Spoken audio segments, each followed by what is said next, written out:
San Jose Barracuda forward Scott Sabourin joins the show where we talk about his long, strange, windy road to the NHL.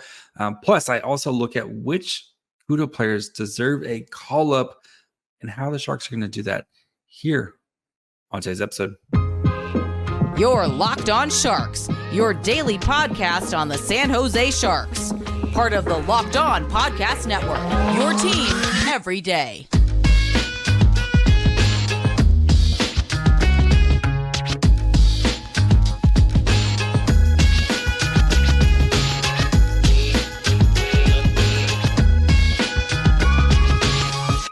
Hello, welcome to Locked On Sharks, the premier hockey podcast covering your favorite team in the Bay Area. My name is JD Young, contributor at San Jose Hockey Now. I want to thank you for making Locked On Sharks your first listen. Proudly part of the Locked On Network.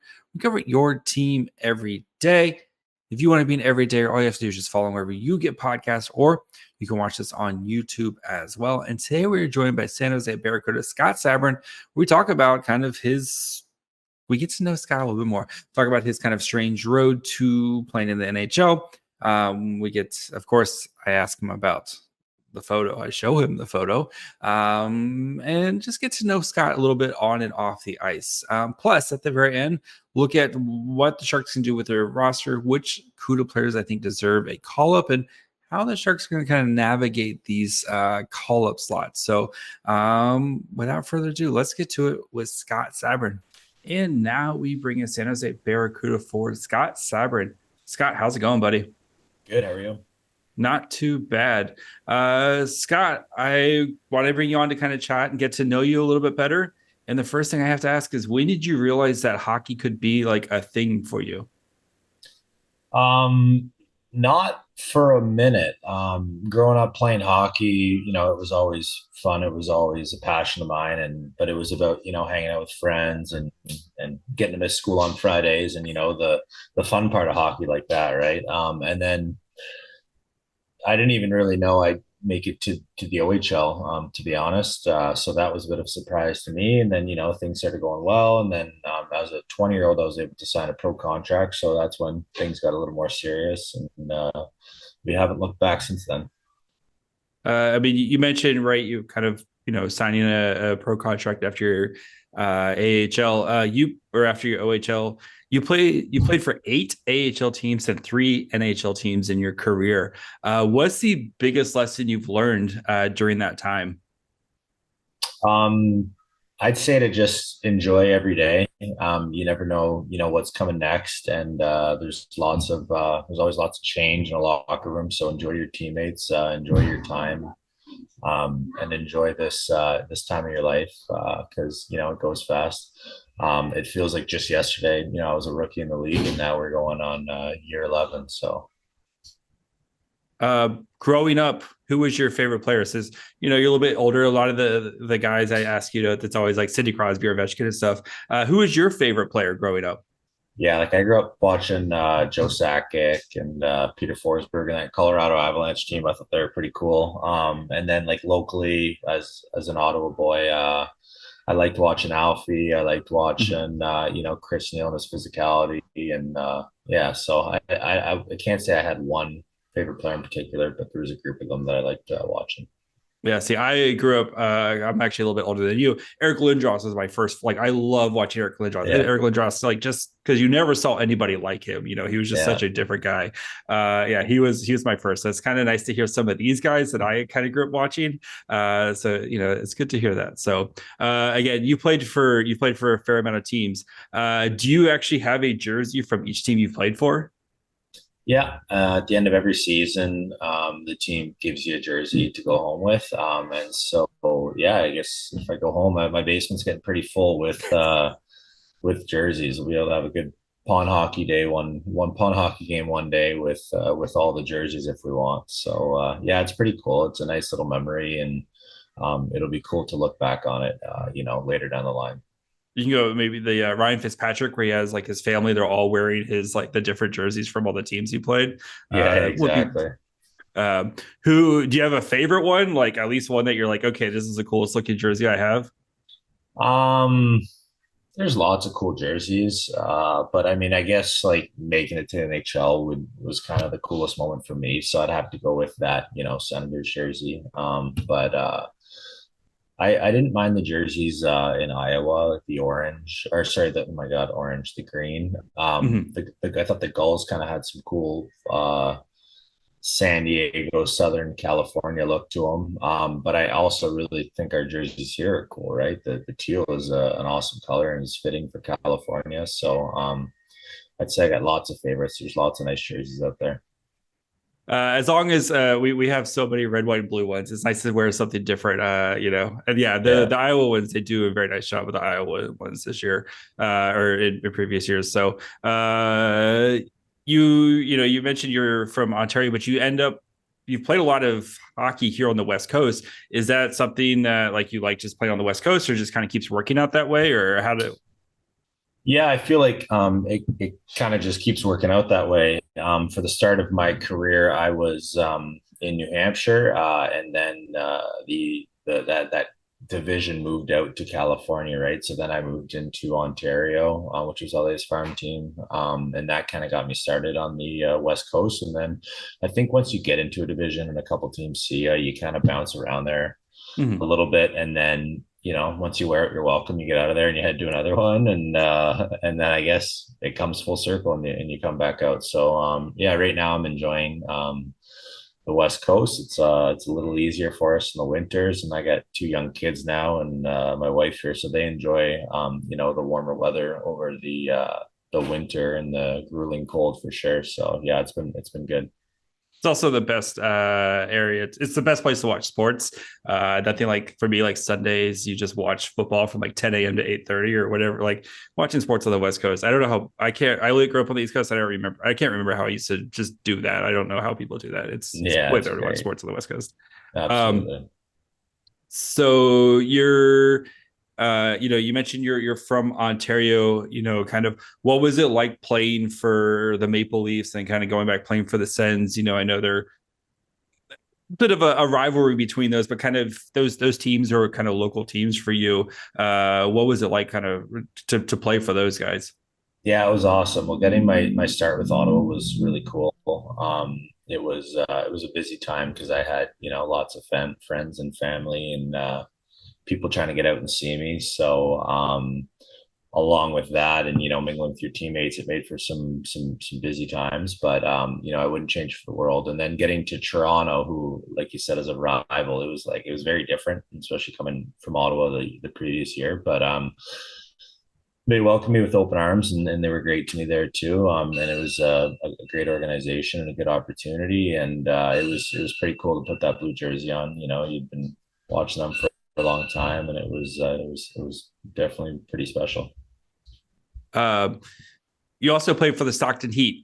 Does it make you? It's kind of sad because they move. At least I think it's sad having moving back up to Calgary. I know it's kind of the nature of the business. With you were part of a team that moved. I mean, is it kind of sad like not seeing Stockton Heat anymore and kind of that rivalry between the Heat and the Cuda?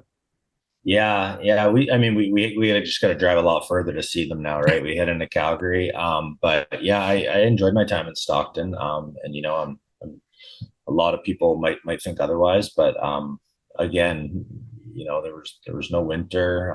We had lots of fun outside the rink, and the fans are actually pretty good to us there too. So yeah, it's sad not seeing them in the league anymore, but I think they got a good fit in Calgary now and seem to be doing well, and it's easier for recalls and the business side of it. So I guess it makes sense.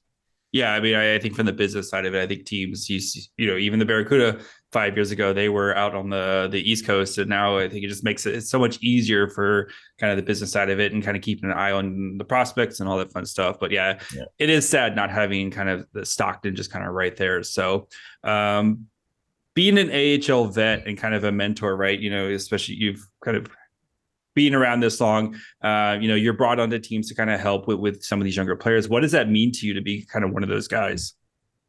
Yeah, it's good. I mean, I try to just lead by example out there and show them kind of what brand of hockey you have to play. And it's fun. I remember when I was young, like I said, it feels like it was just yesterday. And it was always nice to have, you know, an older guy, you know, give you a piece of their mind or talk to you or help you through something or just kind of show you some support. Because, you know, hockey can be a grueling sport at time. It can get, you know, long and tough. And if you think, you know, you're never going to make it or, you know, there's just ups and downs and flows to the season. Right. So, yeah, I definitely like, trying to help my guys out and trying to stay close with the young guys. Who was that guy for you kind of when you were coming up? Um, I had lots of good mentors, but my first couple of years, I'd say like Vinny Laverde was our captain in Manchester, and he was great. And Jeff Schultz was an older D man who'd you know, been up for a long time, so he was great. And you know, there was a long list of other guys, and I had a good rookie group too, so we had our own support. But yeah, there's been lots of guys that have helped me along the way. All right, guys, before we continue with Scott, where we talk about the photo and we get to know him on and off the ice a little bit more, just need to take a quick break. Do you love making money, but also love spending money? Don't we all? Now you can make money while you spend it every time you shop with Ibotta. Ibotta is a free app that gives you the most cash back every time you shop on hundreds of items from groceries to beauty supplies to toys, so you can make sure you're beating inflation no matter what you're purchasing. The average Ibotta user earns $256 per year. That cover the cost of an entire grocery trip. You can buy that flight you've been eyeing, that game you've been dying to go to, or the fancy dinner you've been craving. Other apps give you points that don't amount to much with Ibotta. Just add your offers in the app, upload your receipt, and get real cash that you can cash out in your bank account, PayPal, or gift cards. So join more than 50 million users and earn cash back every time you shop with over 2,700 brands and retailers, including Lowe's, Macy's, Sephora, Best Buy, and more. Right now, Ibotta is offering our listeners $5 just for trying out Ibotta by using the code LOCKEDONNHL when you register. Just go to the App Store or Google Play Store and download the free Ibotta app to start earning your cash back and use code LOCKEDONNHL. That's IBOTTA in the Google Play or App Store and use code LOCKEDONNHL. I mean, the Barracuda, right, are kind of one of the youngest teams. You know, you have guys like Gushchin and Borlo and Mukhamadullin and all these guys. And, you know, it's kind of for the veterans, it's you and like Cole Cassels and, you know, like Nathan Todd. Is it kind of a little bit like another set of children that you have to take care of? Yeah, at times for sure. And then, you know, at times, Cole and I will be acting like the children, and the rookies are like, "What the heck? I thought you guys, you know, were 30 or whatever." So, it's all in good fun, right? And it keeps the locker room light and keeps, you know, keeps us having a good time. You and Cole Cassels go back a long way, don't you? Yeah, we played junior together in Oshawa, and then we played pro together in Belleville, and we've, you know, crossed paths a bunch between that. And yeah, it's nice to have consistency, you know, on your line and to kind of know where we're both coming from and where we're trying to get to. And yeah, he's a great guy, and he likes passing me the puck, so that makes things even better. So you're a player, you know, as Barracuda fans have watched you this year, not afraid to kind of wear your emotions on your sleeves. You know, what is it kind of when that happens, trying to edge the line, but not try to cross the line too much? How is it kind of that struggle sometimes? Yeah, it's not easy, you know, it's an emotional game. I think I've gotten a little bit better with it as I've aged, but there's still, you know, moments where I should probably just shut my mouth and play hockey because I'm a decent hockey player. But you know, it is what it is. I've worn my heart on my sleeve my whole career, and it's probably not going away anytime soon. So I think the important part is to, you know, try not to put your team in bad positions, which happens occasionally. But you know, going forward, that should be the focus. I mean, you know, it is what it is, right? And I think that's what makes you kind of a fan favorite, right? Is a guy who's kind of willing to stick up for his teammates, willing to kind of, you know, show that emotion. I think that's the kind of what it's. Remember, it's a game, right? We have to remember that sometimes it's a game, and there's going to be emotions with it. So, actually, speaking about emotions, I do have to bring up. So, I don't know if you remember right after Christmas, you guys were playing a game in Bakersfield. And I think you guys, there was a missed call and you kind of like got a little mad. On Twitter, I do a lot of like kind of capturing and stuff like that. I ended up taking a screenshot of you, not in a happy spot. One of my followers printed it and got it signed by you. Nice. That's a beauty. It's one of my favorite things, but and now every time you score a goal, I tweet that out, and it's become like kind of a nice running joke on there. So I think I have to get now the next season. I have to get a photo with you holding the photo together, and I think that to kind of really get the cherry on top. But yeah, my teammates have showed me that picture a couple times too. We've had a couple good laughs about it. Yes, but you went on like a nice little run after that. I was checking. I think you had like 4 goals in the next 6 games. Maybe that was a spark right there. That was a spark you needed. There you go. Yeah. So I mean, this year, kind of with the Barracuda, you're 1 goal away from actually tying your career high in goals. What is it this year that you've kind of really seen your goal scoring kind of go to that next level? Yeah. I mean, having a coach who gives you some leash helps, obviously. And then, being looked at as one of the guys who has to go help contribute offensively helps. And when I have, Cassels and Todd with me like I do now, that's something that we need to bring to the table. So between that and, Mike Ricci's on me every day about hanging out by the net. And you look at like Zach Hyman, he's got like 40 goals and 25 of them are in the crease. So it kind of is slowly starting to click here as a 30-year-old. Maybe I'll just hang out in front of the net and bang a few in. And sure enough, it seems to be working. So every day I'm trying to get better at my craft. I obviously haven't mastered it yet, and I don't think I ever will, but may as well just keep trying to get better. And so this year is trying to hang around near the paint more and get a few greasy goals. You mentioned Nathan Todd, who has not gotten an NHL game yet. What does it mean for guys like you? I know you got a couple games with the Sharks this year. What does it mean for you to kind of get that call up, even if it's for a couple games? Just every season, kind of maybe just get that call up for a little bit. Yeah, absolutely. I mean, it helps with the confidence. It helps, your resume, and it helps kind of bring your dream to life for a bit, right? So it's a hard league to stay in, but it's always fun getting there, and it's always fun playing there, and it's always fun thriving to stay there. So I hope Nate's having an awesome year, and I'm hoping that he'll get a look shortly here, and I wish him all the best, and I hope he goes up there and lights it up when he gets his chance. Yeah, I'm starting the Nathan Todd needs to get a call up. He's been awesome for the Barracuda this year, and like I said, I think for the Sharks, throw him a bone, right? You guys have worked hard in the Barracuda. Like let him at least get the like a nice little road trip or something, for this season. So, all right, I know this season's kind of been a bit of a struggle for the Barracuda, but what do you think is kind of thing that's gone the most right, or kind of gone right this year for this Barracuda team?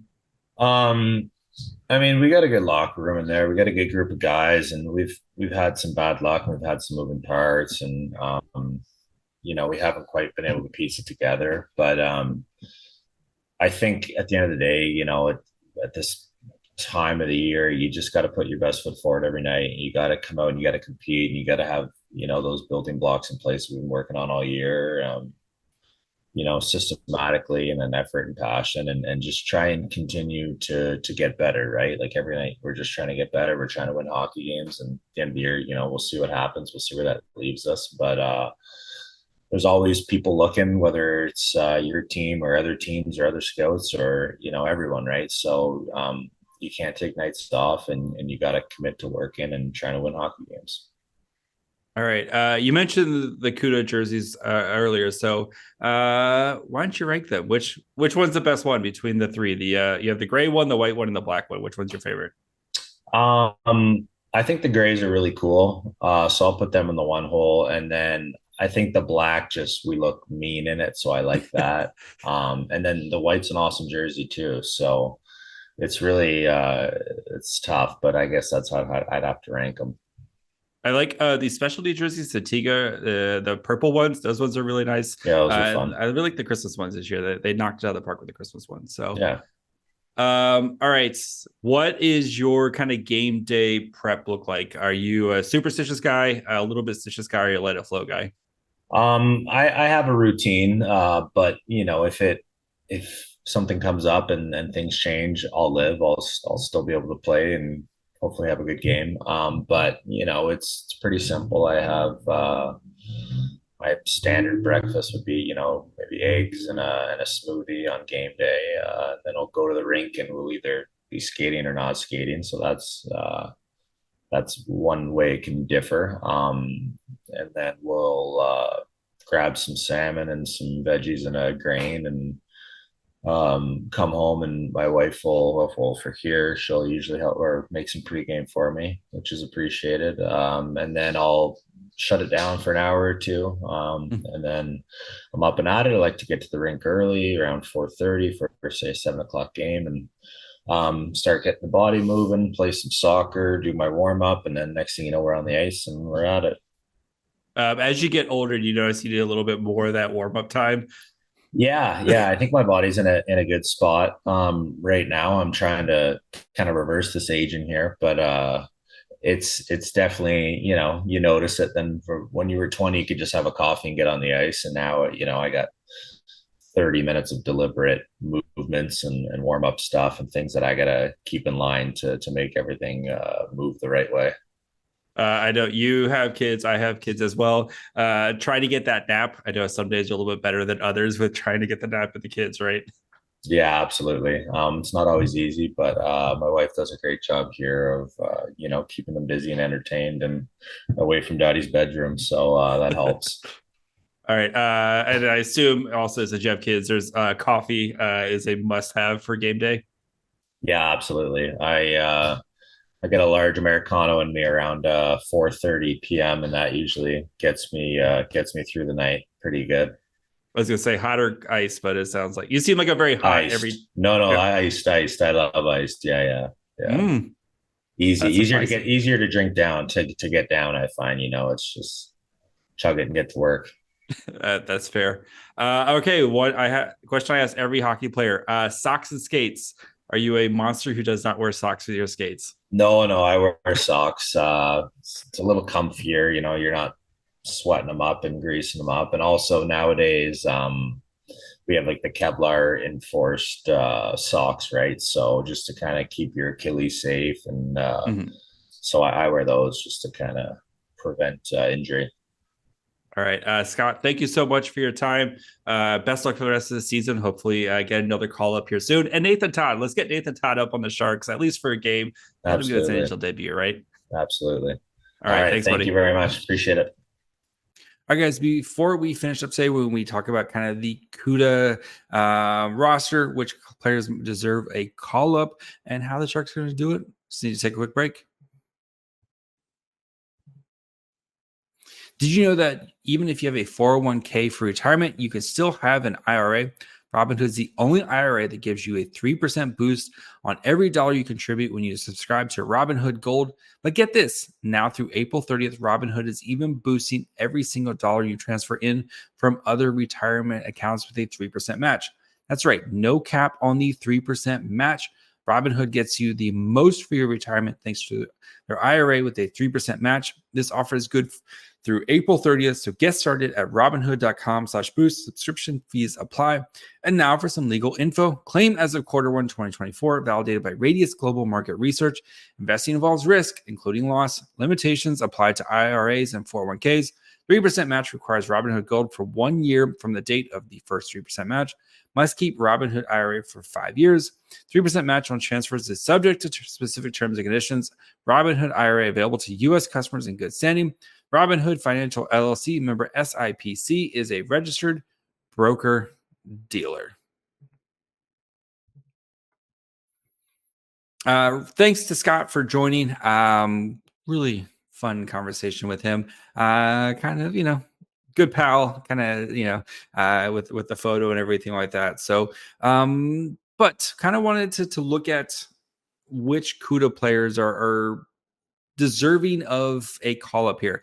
And the thing to kind of keep in mind is the Sharks only get 4 regular call ups after the trade deadline.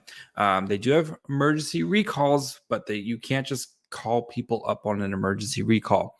for willy-nilly. So wanted to kind of set the table here, look at who's kind of where the Sharks are at and what the Sharks can kind of do here. So the Sharks have actually already used 3 of their recalls so far. So they've used one on Thomas Bortolo, of course, who was sent down on paper transaction and brought right back up after the trade deadline.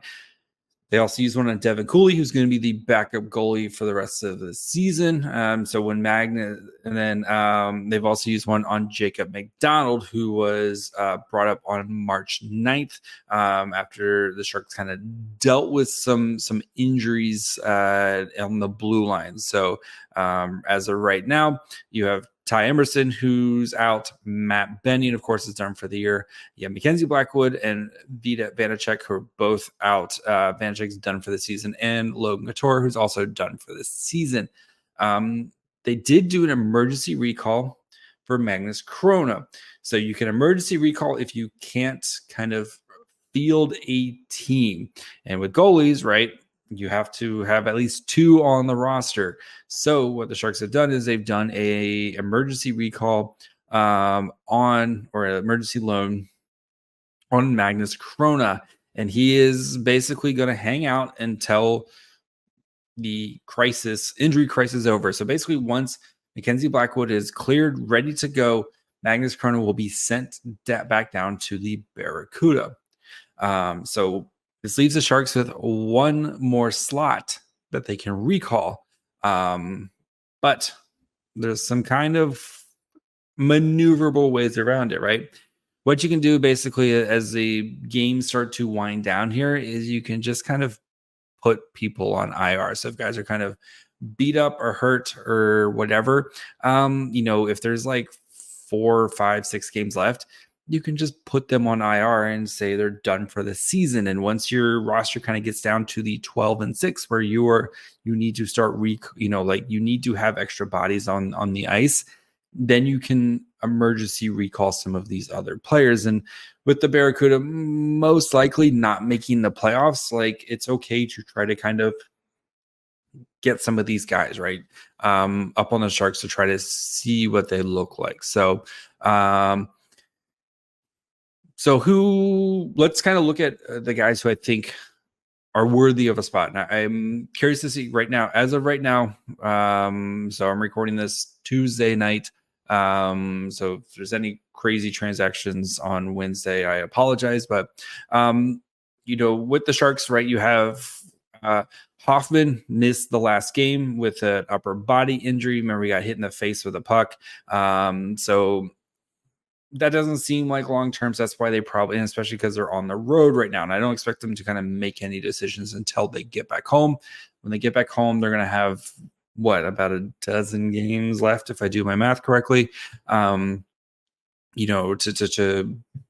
kind of, going into the final home stretch of the season here. So, but, if guys like, maybe Hoffman kind of feels a little banged up, or, some of these guys who've been kind of maybe dealing with some injuries throughout the season, you can kind of just be like ice them for the rest of the year, right? To try to get yourself some open slots. But, I think though guys on the Barracuda who I think are deserving of some playing time in the NHL. I think Danil Gushchin is number 1, right? We saw him play for a little bit this year. He played for a little bit last year. He's been, one of the Barracuda's best players. I know been quiet after his injury, for the Barracuda, kind of having to deal with some injuries. But before then was well on his way to, basically was a point per game player in the AHL.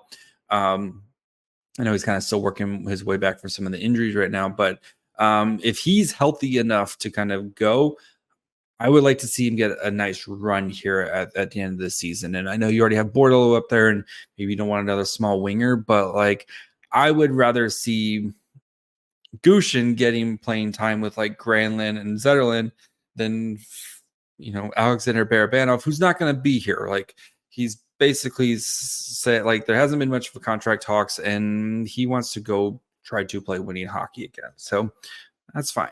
I would like to see Gushchin up here. I think there's want to kind of, give him that taste, He's had a couple games here and there, but give him a kind of a nice extended run here in the last, handful of games of the season.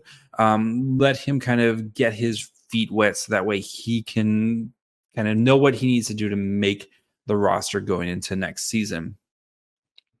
Two other guys I really, really want to see is Shakir Mukhamadullin, of course, who has made his NHL debut this year, and I think you could argue has been the Sharks' best, or not the Sharks, the Barracuda's best defenseman this year.